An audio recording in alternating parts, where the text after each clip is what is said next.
Hello, and welcome to another look with Christian King. Today I'm going to be talking about the fights in Liverpool, England yesterday afternoon, or more importantly, the main event. Darren Till defeated Stephen Thompson by unanimous decision. I personally had scored the fight for Stephen Thompson. I definitely think Till won the last round, but I definitely think that Stephen Thompson won at least 3 of the 4 rounds leading up to that. But the judging in MMA is a very difficult thing. You can watch the same fight from a different camera angle and see it completely differently. And they still have the way of doing it where the judges are cage side, listening to the crowd roar every time Till pumps a jab, even if it doesn't land. The crowd goes crazy, and Wonderboy could do anything, and the crowd doesn't pop at all. So I just can't imagine how that wouldn't influence you as a judge, but that's not really what I'm here to talk about today. I want to talk about the weight issue. I did hear that Darren Till had a personal emergency, something with his girlfriend who's pregnant, being taken to the hospital. I pray that his girlfriend's fine. I hope that he's okay. He does have my sympathy a little bit. I'm not a fan of people missing weight, but I do understand it happens. But just to be clear, he missed weight by half a Dern. For those of you true MMA fans out there, you obviously know that a Dern is a unit of weight that's 7 pounds. That's what a Dern is. So he missed weight by half a Dern, coming in at, 174.5. And then he was only allowed to rehydrate to 188. Let's see. 188 minus 174.5 divided by 7. So he was only allowed to rehydrate 1.93 Derns. So, okay, I should stop picking on Mackenzie Dern so much. But anyways, Darren Till missed weight. That's the bottom line here. It's an unfortunate thing. It happens. I do feel like he has more of a legitimate excuse than most fighters who've missed weight. The only other one who I really felt some sympathy for, but I'm so biased because I'm such a big fan, is Kevin Lee. I'm a huge Kevin Lee fan. I have another video or recording out about Kevin Lee versus Khabib potentially down the road, but big Kevin Lee fan, so I'm bound to be a little biased towards someone who I like so much, but I do think if they'd given him an extra half hour, he would have easily cut that last pound, and they did give extra time in other states, so that was kind of an athletic commission thing, and he had my sympathy a little bit. Darren Till definitely has my sympathy, but at the same time, you got to understand, it's a bad look when you miss weight and your whole thing that you talk about and tweet about on and every interview, you're like, I'm a light heavyweight fighting at welterweight. It's basically cheating, I'm so huge, I'm a gorilla, and then you miss weight. That's a really bad look. As opposed to, like, let's imagine the roles are reversed and Stephen Thompson had missed weight by a couple pounds. I don't think that he would get as much backlash because Stephen Thompson doesn't walk around always talking about how huge he is. So that's tricky.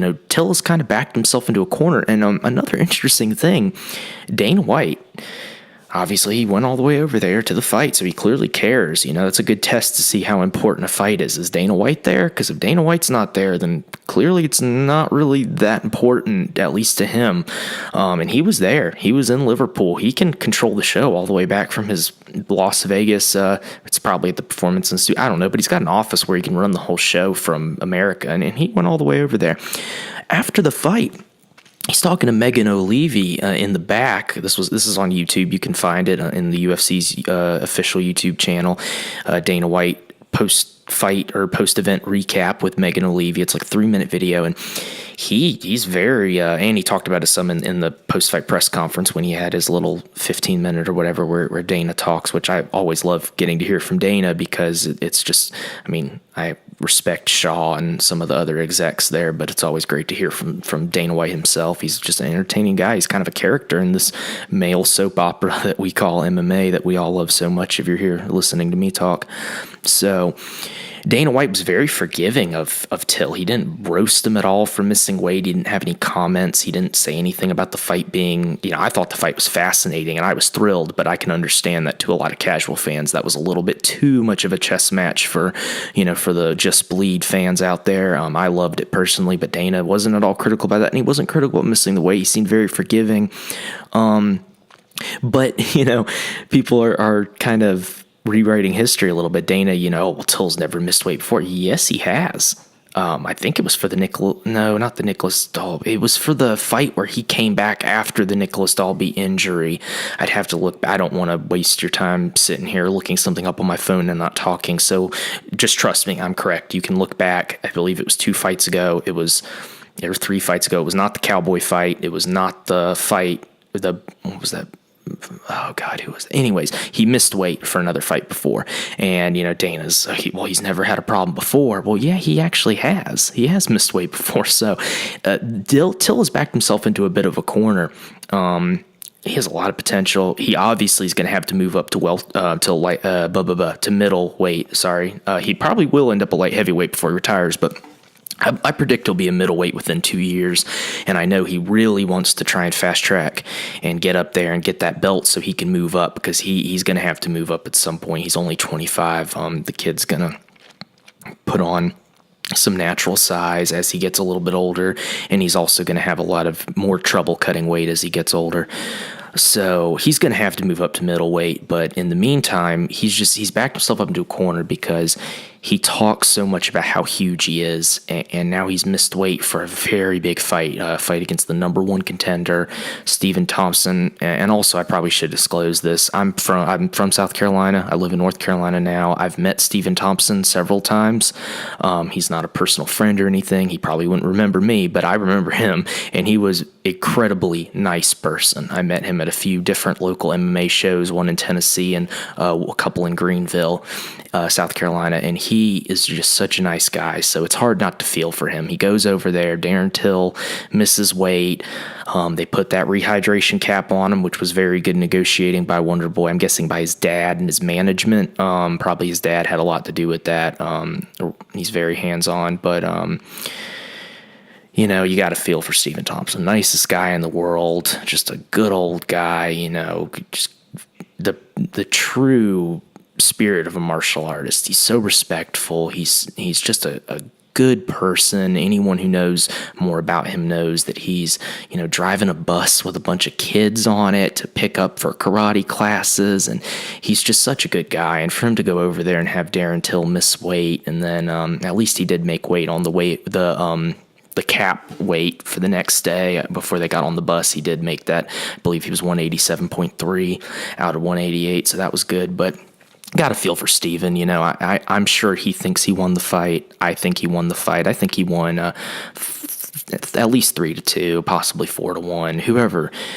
Oh gosh, Andy. I don't know his name, but there's some judge over there who has scored so many fights for British fighters. I mean, he gave Michael Bisping 49-46 over Dan Henderson the other year when Bisping got flattened in at least one of those rounds, which was definitely a 10-8.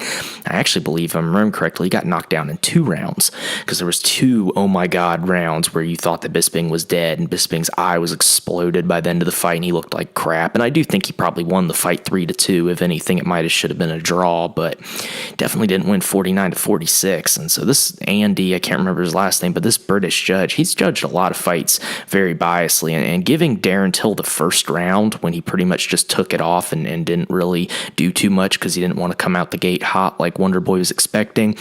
For him to give him 49-46, that's just crazy. Darren Till didn't win that fight 49-46, not a chance.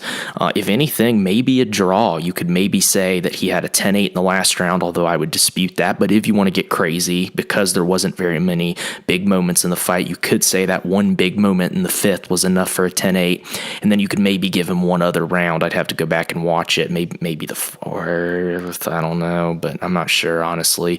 But I definitely think Thompson had that 3-2, and if you want to give a 10-8 in there, then that would make it a draw. So you got to feel for Stephen Thompson. What a good guy. What a true martial artist, a true class act. And I'm sure he'll get back out there, but they call him Wonder Boy, but he's 35 and his style is based just like someone like Machida, who we've seen deteriorate over the past years, and get out of there with that PED crap. Machida didn't pop for PEDs. He popped for a supplement you can get at the vitamin shop that helps you sleep at night. It's the most ridiculous USADA suspension ever. So Machida didn't slow down because he stopped doping. Like, some ignorant fans might say Machida slowed down because he got older. And when your style, like Wonder Boy and like Machida, is based all around reflexes, reaction time, being on your feet, bouncing back and forth, you're trying to read everything, a millisecond difference and you get clubbed, on the side of the head and dropped like he did in that 5th round. Wonder Boy is already, you could argue, he started to slow down a little bit, but he's definitely going to start slowing down in these next couple years. So you just got to feel for the guy. I thought he had a great fight. But I want to end this video on this thought, which is that Darren Till did win that fight. I don't think he deserved the decision, but he still won the fight. It wasn't egregious. He didn't get his ass kicked and then won the fight. It was a very close fight. And I hope that Wonder Boy when he looks back on this fight and learns from it, I hope that what he learns as a big fan of his is that you've got to put your stamp on those rounds a little bit more. And I know it's easy for me to say, I'm sitting on a comfortable chair right now talking into a microphone. It's easy for me to say that, you got to go after it, finish him, never leave it in the hands of the judges, and all those just corny sayings. But he knows, and he should have known if he didn't know. I'm sure he knew by the sound of that crowd. He was in hostile territory with judges that are, at least one of them, if you did your research, has a big history of biasm towards British fighters. He's in Liverpool. This is the UFC's first show there. The crowd's going crazy. Stephen Thompson needs to know that every little moment of that fight counts. And he could have done a little bit more, and that could have got him the win. So I hope he learns that from this. It's hard. You've got to put your stamp on those rounds, and his style just doesn't really lend himself that well to putting a stamp on rounds. But huge Wonder Boy fan. I'm sure he'll get back out there. I thought Till was a little bit too amped up on the mic right after, but then in his post-fight press conference interview, he was a class act. Very appreciative to Steven. Even said that he thinks Steven deserves a title shot more than he does because of not making weight, which I thought was commendable. So just to recap, I hope all is well for Darren Till in his personal life and with his girlfriend, if that rumor is correct. I hope that everything's okay. I do think he can get the weight under control, but that's very important for him at this point. I also do think that, fighters need, if you're going to miss weight, there's going to be consequences. And man, I saw some of the stuff people were posting in the comments on some of his interviews and on his Twitter, and it's just, oh God, he's just getting ripped to pieces on there, and he shouldn't care what those people say, and I'm sure he doesn't, but still, the fans really care about that. They're getting tired of seeing these people like Dern coming in way off the mark and then winning a fight. He's got to reel that in, and I think his next fight will be in Vegas. And the last thing I'm going to say is that when Darren Till comes to Vegas, it's going to be a huge deal, and I don't know who he'll be fighting, but I do know one thing. He has got to make championship weight.